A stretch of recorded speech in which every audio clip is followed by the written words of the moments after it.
The U.S. has been having a problem lately with airplane and helicopter crashes. An LAPD helicopter made an emergency landing, 2 officers on board. Here's what we know. LAPD says one of its air support unit helicopters was doing a training exercise at the Los Alamitos training base when it had a minor training incident around 1 this afternoon.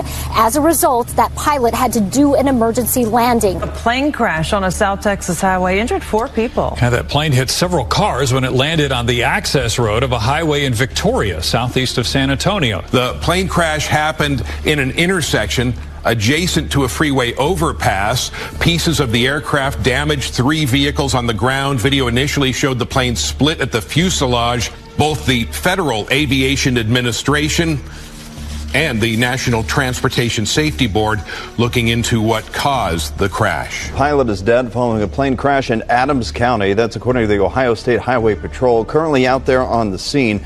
The plane was a private aircraft. It went down in a wooded area near Savage Road in Bratton Township.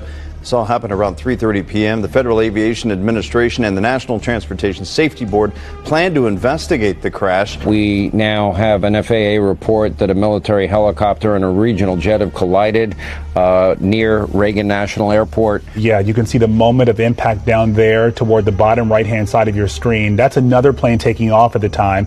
But when the camera zooms back out, you're going to see that explosion in just a moment. There it is, right there. So again, and you can see. Another plane has crashed in another American city, and this time it is Philadelphia. A twin-engine medevac jet took off from a local airport en route to Missouri. That plane reached 1,600 feet after takeoff before plunging 11,000 feet per minute. Here is another look at the crash as it happened.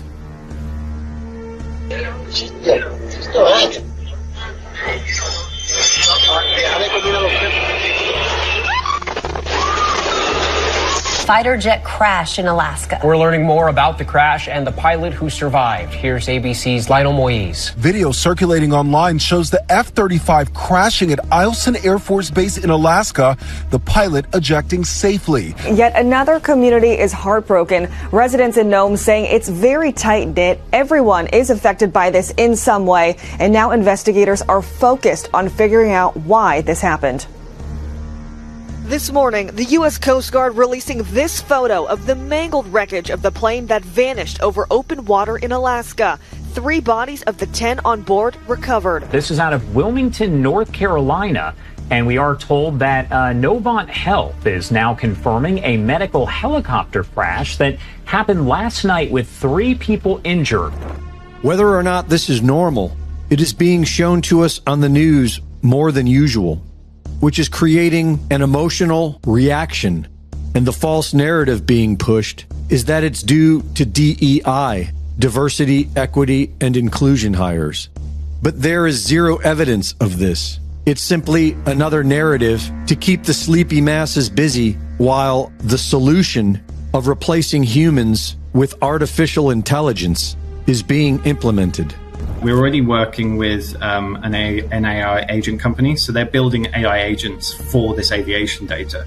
So what you saw in America recently with the helicopter crash could have been easily preventable, because ultimately the data was there. We can look back at that crash and we can see those aircraft heading towards each other and crashing. So it wasn't the fact that the data wasn't there, it was just nobody was looking at it at the time, or certainly the people that were looking at it weren't able to do anything about it. So really what we need to be able to do is, why have a human looking at it all the time? Obviously you need a human there to monitor these systems, but if you can use agents to actually detect these issues and then to report them and alert them to the air traffic controllers, then everyone can be alerted to this problem or the situation coming up and actually do something about it. Greg Reese reporting.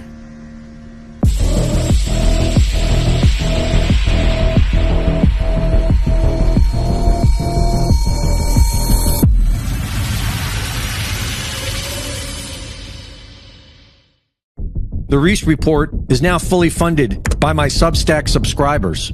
Subscribe today and support my work at gregreese.substack.com.